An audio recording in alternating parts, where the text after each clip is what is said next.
धनतेरस की पूजन का जो विधान बताया था, धनतेरस की पूजन का जैसा विधान था, पहुंचकर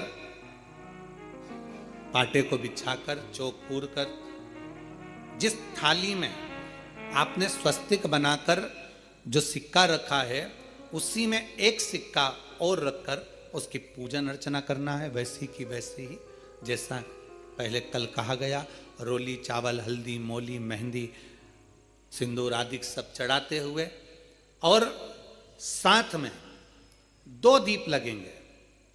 रूप चौदस के दिन 2 दीप है। एक दीप है घी का लंबी बत्ती का जो लक्ष्मी जी के सीधे हाथ पर आएगा। दूसरा दीप है घी का दीप भी आटे का आएगा और तेल का दीप भी आटे का आएगा। जो तेल का दीप लगेगा वो थोड़ा सा दिया बड़ा लेना, उसमें 4 लंबी लंबी बत्तियां रखना, सरसों का तेल या मीठा तेल या तिल्ली का तेल जो भी मिल जाए उसके अंदर डाल लेना।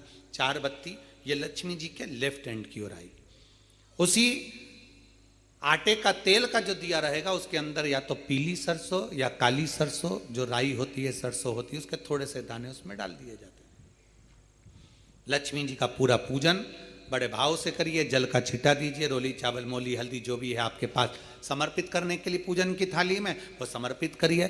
मीठे का भोग लगाइए और भोग लगाने के बाद में बड़े प्रेम से 5 कमलगट्टे, 5 हल्दी की गठान, 5 अमर बेल के टुकड़े। अमर बेल होती है एक लंबी सी बेल पेड़ों पर चलती है पीले कलर की, जो कि पूरे पेड़ पर छाई रहती है। उसको कहीं पर भी डाल दिया जाए वो बढ़ती चली जाती है।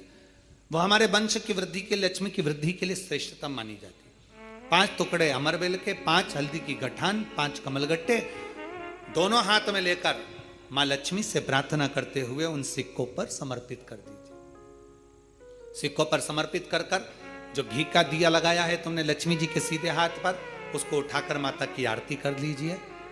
जो तेल का दिया है घी का दिया वापिस रखकर आरती के बाद में जो तेल का दिया है 4 बत्ती वाला जो तुम जला कर रखी हो उसको पूरे घर में घुमाकर रूप चतुर्दशी के दिन, रूप चौदस के दिन, नरक चौदस के दिन पूरे घर में घुमाकर सारे घर के दरवाजे खोलकर बड़े प्रेम से घुमाकर मुख्य द्वार के बीच में जो घर से बाहर निकलने वाला द्वार है उसके ठीक बीचों बीच वो दिया 4 बत्ती का रख देना चाहिए।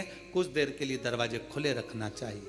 पूरे घर में माता लक्ष्मी का स्मरण करते हुए श्री शिवाय नमस्तुभ्यम बोलते हुए दिया रखकर जब वापिस आए माता लक्ष्मी को झोली पसार कर प्रणाम कर कर कहें, माँ हमारे घर में निवास करो, आपका भंडार सदा भरा रहे, खाली ना हो।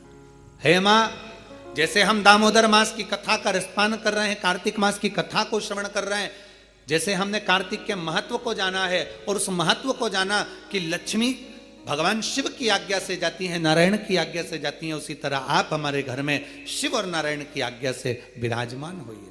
माँ को प्रणाम करिए बड़े भाव के साथ। ऐसी ही ये रूप चतुर्दशी की पूजन का विधान है। ये रूप चतुर्दशी की पूजन का